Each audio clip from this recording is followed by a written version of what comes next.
صلی علی رسولہ الکریم اما بعد بسم اللہ الرحمن الرحیم عن ابن عباس رضی اللہ تعالیٰ عنہما قال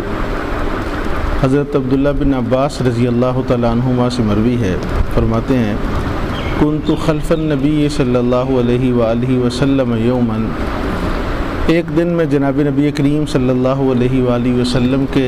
پیچھے کسی سواری پر بیٹھا ہوا تھا۔ فقال، آپ صلی اللہ علیہ وآلہ وسلم نے ارشاد فرمایا، یا غلام انی اعلمک کلمات، اے لڑکے بے شک میں آپ کو کچھ ایسے کلمات سکھاتا ہوں، احفظ اللہ یحفظک،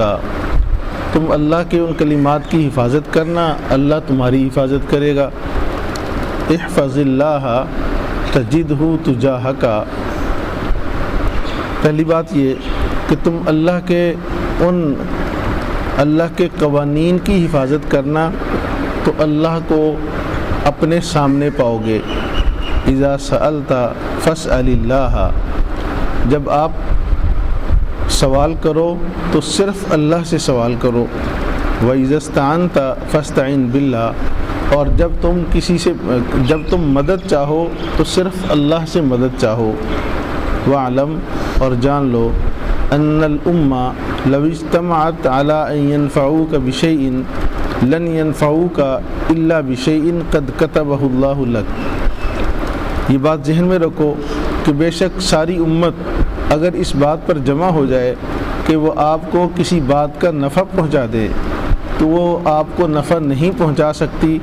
مگر اتنا ہی جتنا اللہ جل جلالہ نے آپ کے لیے لکھ دیا۔ وَإِنِ اجْتَمَعُوا عَلَىٰ أَن يَضُرُّوكَ بِشَيْءٍ، اور اگر وہ سارے کے سارے لوگ اس بات پر جمع ہو جائیں کہ آپ کو کسی چیز کا نقصان پہنچائیں، لَمْ يَضُرُّوكَ إِلَّا بِشَيْءٍ قَدْ كَتَبَهُ اللَّهُ عَلَيْكَ، تو آپ کو نقصان نہیں پہنچا سکتے مگر اتنا ہی جتنا اللہ نے آپ کے لیے لکھ دیا۔ رفعت الاقلام، اب قلم اٹھا لیے گئے، وجفت الصحف، اور وہ ورق خشک ہو چکے۔ حاصل یہ ہے کہ حضور کے یہ چچا زاد حضرت عبداللہ بن عباس رضی اللہ تعالیٰ عنہ بہت چھوٹے تھے عمر میں، تو بتاتے ہیں کہ ایک مرتبہ میں جناب نبی کریم صلی اللہ علیہ وآلہ وسلم کی ساتھ کسی سواری پر بیٹھا ہوا تھا، آپ آگے تھے اور میں پیچھے تھا، تو اس وقت جناب نبی کریم صلی اللہ علیہ وآلہ وسلم نے مجھے یہ بات ارشاد فرمائی کہ چند ایسے کلمات آپ کو سکھاتا ہوں، اگر تم ان کی حفاظت کرو گے تو اللہ آپ کی حفاظت کریں گے۔ تو پھر یہ چند چیزیں بتائی، فرمایا پہلی بات یہ ہے کہ تم اللہ کے ان قوانین کی یعنی شریعت کی حفاظت کرو تو تم اللہ کو اپنے سامنے پاؤ گے۔ یعنی کیا معنی؟ تمہیں حضوری کی کیفیت حاصل ہو جائے گی، تم جو چاہو گے مانگو گے مل جائے گا، بالکل اللہ جل جلالہ ایسے ہوگا جیسے آپ کے سامنے ہے، ادھر بات کی اور ادھر پوری ہو گئی۔ وَإِذَا سَأَلْتَ فَاسْأَلِ اللَّهَ، اور دوسرا یہ ذہن میں رکھنا کہ جب بھی سوال کرو تو بندوں کو چھوڑ کر اللہ سے سوال کرنا، تو اس کا نتیجہ یہ ہوگا کہ پھر تم جو مانگو گے تمہیں ملتا جائے گا۔ وَإِذَا اسْتَعَنْتَ فَاسْتَعِنْ بِاللَّهِ، اور جب تم مدد چاہو تو صرف اللہ سے مدد چاہو، بندوں کو مدد کے لیے نہ بلاؤ، یعنی وہی غیر اللہ کا تصور ہے۔ تو فرمایا پھر آگے اصول بتایا کہ اگر ساری امت جمع ہو جائے اور وہ تمہیں کسی بات کا نفع پہنچانا چاہے تو وہ تمہیں نفع نہیں پہنچا سکتے، ہاں جو اللہ نے تمہارے لیے لکھ دیا ہے اتنا ہی تمہیں نفع پہنچے گا، دنیا مل کر بھی تمہیں نفع نہیں پہنچا سکتی۔ اور اگر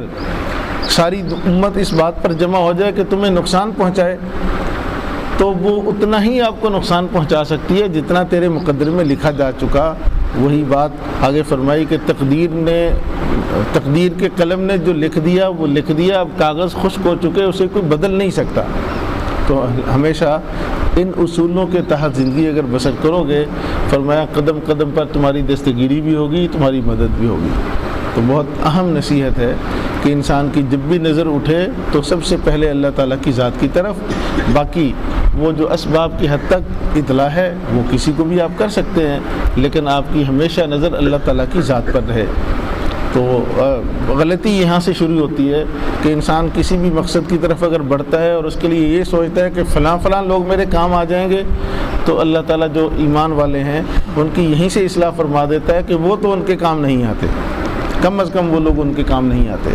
تو اللہ تعالیٰ ہمارا اصلاح احوال فرمائے۔